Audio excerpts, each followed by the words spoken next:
Today's video is for everyone who's planning to apply for the Global Korea Undergraduate Scholarship, GKS-U.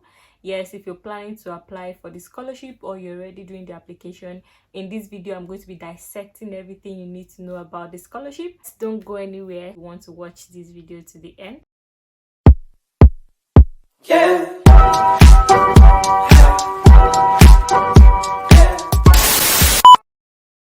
Hey stars, welcome back to our channel. It's your girl Sole Sojotle. You've seen this channel for the first time. My name is Sole Sojotle and you're welcome to subscribe to this channel.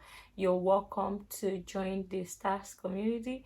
This channel talks about everything study abroad, including my life studying abroad. So if you have interest in it, then I indulge you to join this channel. And of course, clapping ovation for you.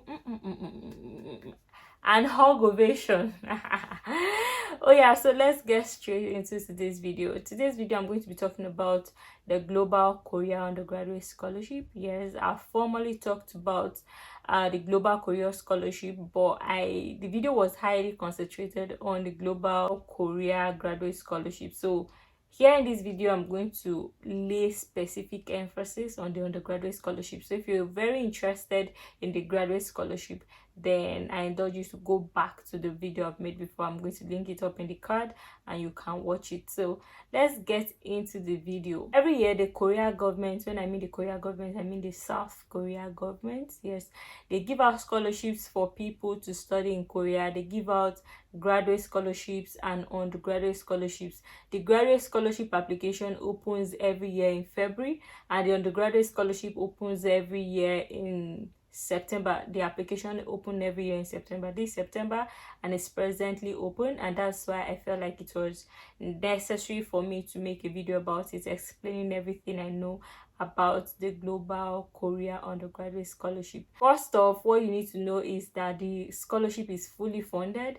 It's a very fully funded scholarship. Everything is being catered for. When I mean fully funded, that's what it means. Everything is being catered for, including your flights to Korea, including your monthly stipend, tuition fee, cost of living, and everything they will give you in the scholarship. The scholarship caters for everything that you need to survive in Korea. So it's a fully funded scholarship. And this undergraduate scholarship is tailored for people who are leaving secondary school and who are planning to obtain a bachelor's degree and undergraduate degree. So those are the people that the scholarship is tailored towards. So if you have previously gotten a bachelor's degree like me, then you're not qualified for this scholarship. It is solely for people who are planning to get a bachelor's degree. And yes, it's for international students. What I mean is that it is for people whose parents are not Koreans. Your both parents, your mother and your father, are not Korean. So it's mainly to attract international students. Of course,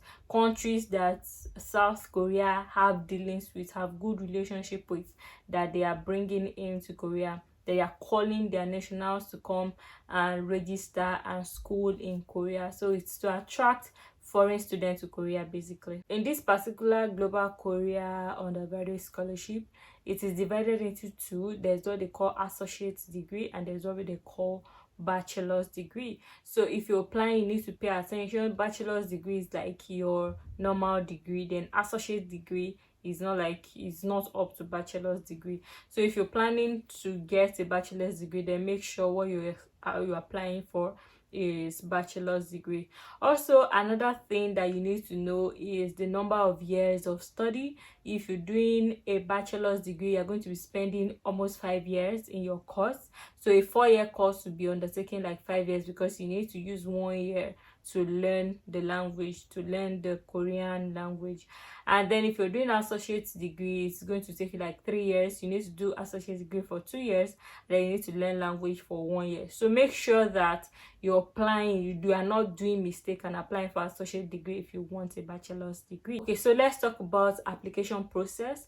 The application process has the university track and the embassy track, just like the graduate program. Yes, so it's either you're using the embassy track or or the university track. The embassy track means that you're applying to the Korean embassy in your country, and then they forward your application.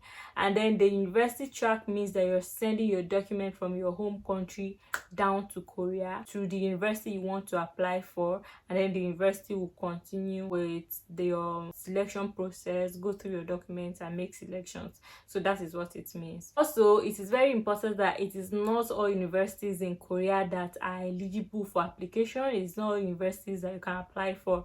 So make sure that you're using the list of university that will be attached to the program announcement on the Global Korea website.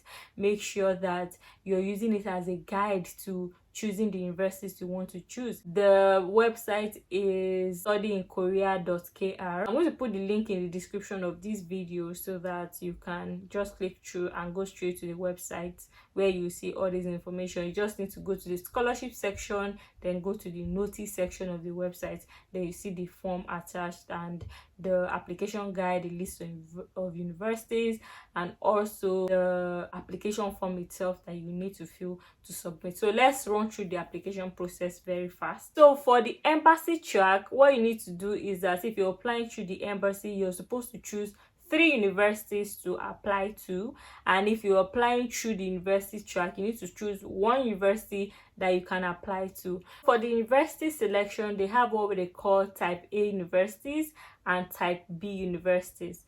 Now for embassy track applicants, they must choose up to 3 different universities from type A and B, and must apply to at least one of the university listed under type B. So it means that you can choose any university that you want, but make sure you're choosing universities from type B. So you can choose 2 universities from type A and choose 1 university from type B. If you're confused about this, don't worry. You just see the university listed on the application guideline. You're going to see it there, so worry not. And then for the students that are going to be using the university track, you need to just choose 1 university. You can't choose up to 3 universities.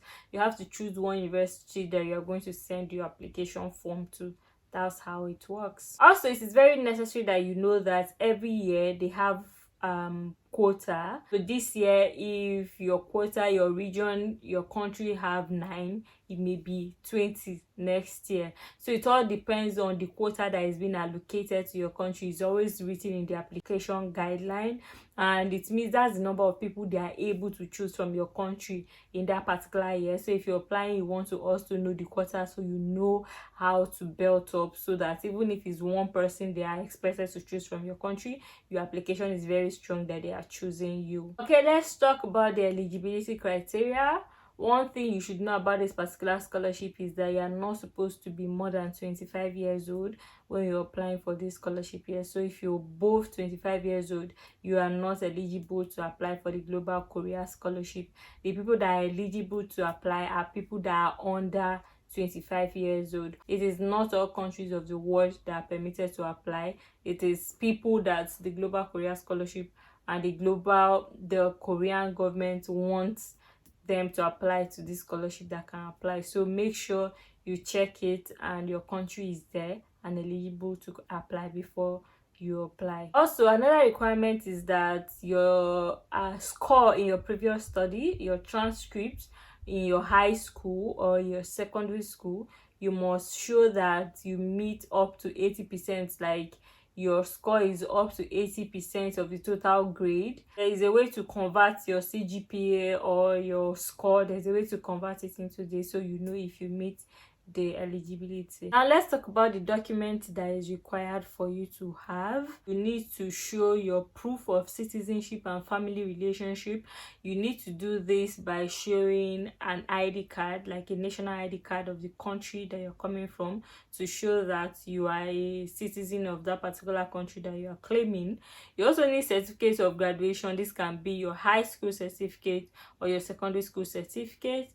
You also need academic transcript, of course, transcript of either your high school or your secondary school. I've talked about this in the video I made about documents that you need to apply for your undergraduate scholarship. You also need to show proof of English language, but this is optional. If you did your secondary school in English, you can write a letter from your school to show that you understand English. You can attach it. But if you have a topic which is a Korean language, or you have TOEFL or IELTS, which is for English language, you can attach it, but it's not compulsory, it is optional. You also need to add copy of awards. So if you have award, you won maybe your best student in your class and you have been awarded that award, you have one leadership award, add every award that you have except beauty pageant award and all those award. But anything academic, leadership related, add any awards that you have. Also, of course, you need to also add a copy of your passport. Even if it's not going to be needed immediately, you need it to travel, so passport is also very important if you have it. Now, scholarship have different selection process. They have first stage of selection, second stage of selection, and third stage of selection for the embassy people. Now, this is how the selection works. If you send your documents through the embassy will read through it, select the first stage set of people, call for interviews, interview those people, and send your documents to the NIED. And the NIED will have to like select the people they want. And if you apply to the university track, then you send your documents to the university will scan through it, send the shortlisted people, call for interviews, and send the shortlisted names to NIED. Then NIED will have to choose them before the final announcement is made. So if you're applying through the embassy track, you're supposed to have 1 original document and 3 photocopies. So all the form that you're supposed to submit to the Global Korea Scholarship, you're supposed to have 1 in the original format and then one in photocopy. Original means it's not that you're going to submit your original result. Do not submit your original result to them because they are not going to give you back.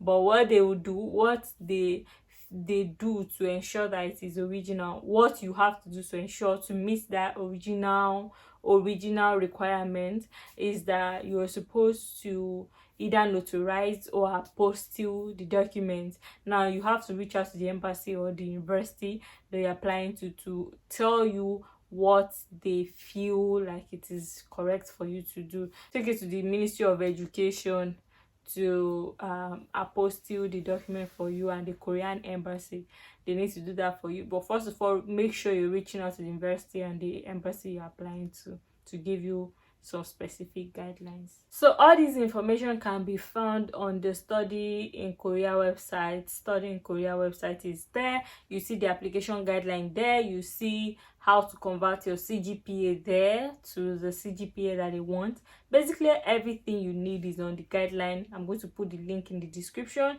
so you can go there and read by yourself and understand these things. You also need a reference letter. Yes, you also need a reference letter from your teachers, high school teachers and secondary school teachers. You need a reference letter from them. And then after all these processes, the results will be announced in sometimes November, and then they'll be in Korea next year, 2023. So yes, the Korea scholarship is somehow not very straightforward.